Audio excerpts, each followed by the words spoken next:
Welcome to the Banker Lamp. Please enjoy the video. You start by inspecting the exact request that triggers the error. Open DevTools, filter the network call, and note method, headers, and response. Make sure you compare origins precisely. Protocol, domain, and port must match or be explicitly allowed. Once done, decide whether you control the server or need a proxy.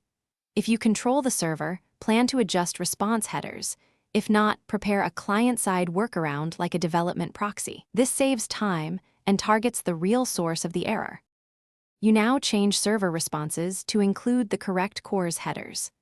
Add access control allow origin for the requesting origin or wildcard for public APIs, and include access control allow methods with get, post, put as needed.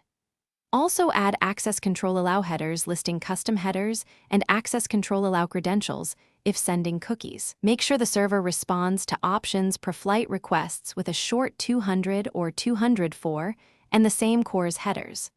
Once implemented, restart the server and retest the exact failing request in the browser.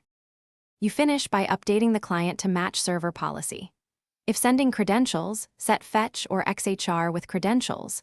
Include and ensure server uses access control allow credentials. True, otherwise omit credentials. For development, configure a local proxy to avoid CORS when you cannot edit the remote server.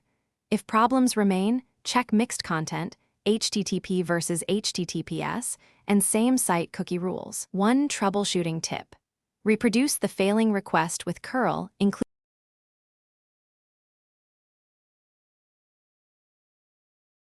Thanks for watching. If this was helpful, leave a like and consider subscribing. See you next time.